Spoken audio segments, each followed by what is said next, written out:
আয়নাঘর কয়েকদিন আগেও যে শব্দটি ছিল না আপনার মস্তিষ্কের ডিকশনারিতে, কিন্তু কয়েকদিনের ব্যবধানে অপরিচিত এই শব্দটি সকলের কাছে যেন এক মূর্তিমান আতঙ্ক। কিন্তু কি এই আয়নাঘর? চারিদিকে আয়না দিয়ে ঘেরা কোনো ঘর, নাকি অন্য কোনো কিছু? আর এই ঘরকে ঘিরে এত ভয়ঙ্কর রহস্যই বা কিসের? যে গল্পের শুরু 1930-এর দশকে সোভিয়েত ইউনিয়ন থেকে, যখন সমাজতান্ত্রিক স্বপ্ন বাস্তবায়নের আশ্বাসে অগ্রসর হচ্ছিল দেশটি, যার নেতৃত্বে ছিলেন তৎকালীন সোভিয়েত নেতা জোসেফ স্টালিন, যিনি ক্ষমতায় ছিলেন 1922 থেকে 1953 সাল পর্যন্ত। কিন্তু তার সেই আশ্বাসের আড়ালে ছিল এক ভয়ঙ্কর সত্য, স্টালিনের গুলাগ ক্যাম্প। গুলাগ কেবল একটি কারাগার ছিল না, এটি ছিল এমন এক ভয়ঙ্কর আয়নাঘর যেখানে মানুষের আশা, স্বপ্ন এবং বিশ্বাস সবকিছুই হয়ে উঠত বিকৃত। লাখ লাখ মানুষকে এখানে পাঠানো হয়েছিল, যাদের বেশিরভাগের বিরুদ্ধেই ছিল না কোনো প্রকৃত অভিযোগ।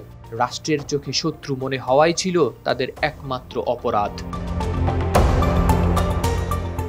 স্টালিনের শাসনামলে 1929 সাল থেকে শুরু করে তার মৃত্যুর আগ পর্যন্ত লাখ লাখ মানুষকে পাঠানো হয়েছিল এই গুলাগ ক্যাম্পে। তাদের অধিকাংশের বিরুদ্ধেই কোনো প্রকৃত অভিযোগ ছিল না। রাজনৈতিক সন্দেহভাজন, কথিত রাষ্ট্রদ্রোহী কিংবা বুদ্ধিজীবী, কেউই রেহাই পায়নি এই নির্মম শাস্তির হাত থেকে। ভাবুন, আপনি একজন সাধারণ মানুষ, শান্ত ও স্বাভাবিকভাবে জীবনযাপন করছেন। হঠাৎ একদিন জানতে পারেন আপনি রাষ্ট্রের চোখে পরিণত হয়েছেন শত্রুতে।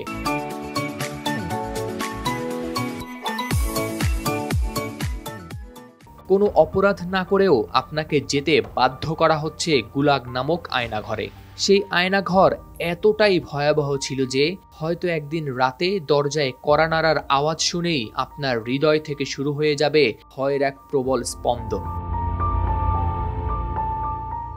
গুলাগ এটি এমন এক কারাগার যেখানে সকাল থেকে রাত পর্যন্ত করানো হতো কঠোর পরিশ্রমের কাজ। সাইবেরিয়ার জমে যাওয়া ঠান্ডা বা কঠিন পাহাড়ি অঞ্চলে বন্দীদের প্রতিদিন কাটাতে হতো মানবেতর জীবন।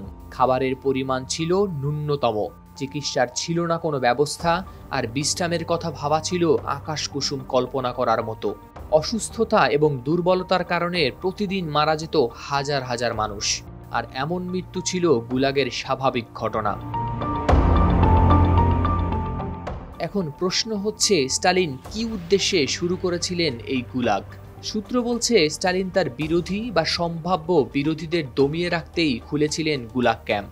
তিনি মনে করতেন এই মানুষগুলো সমাজের জন্য হুমকি। কিন্তু আসলেই কি তারা হুমকি ছিল, নাকি এটি ছিল একজন শাসকের ক্ষমতার অপব্যবহার? সে প্রশ্ন থেকেই যায়। তবে স্টালিন বিশ্বাস করতেন সমাজকে শুদ্ধ করতে হলে যে কোনো বিরোধী মত বা সম্ভাব্য শত্রুকে নির্মূল করা প্রয়োজন, আর গুলাগের মাধ্যমেই তিনি পৌঁছাতে চেয়েছিলেন সেই লক্ষ্যে। স্টালিনের মৃত্যুর পর প্রকাশিত হতে থাকে গুলাগের ভয়ঙ্কর সব সত্য। ততদিনে লাখ লাখ মানুষ হারিয়ে ফেলেছেন তাদের জীবন, স্বপ্ন আর ভবিষ্যৎ। কিন্তু ইতিহাসের পাতায় তারা আজও বেঁচে আছেন তাদের নিঃশ্বাসে, আর্তনাদে আর সংগ্রামে।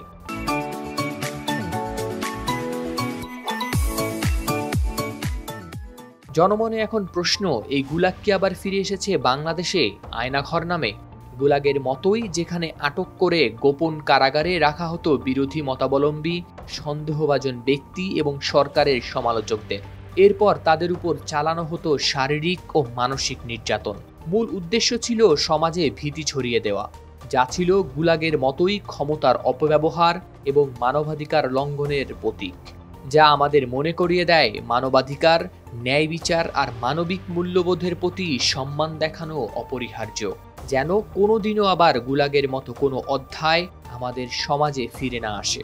আমাদের শিখিয়েছে ক্ষমতার অপব্যবহার, অত্যাচার আর দমনপীড়ন কোনোদিনও কোনো সমাজের কল্যাণ বয়ে আনতে পারে না, বরং তা নিয়ে যায় ধ্বংসের পথে।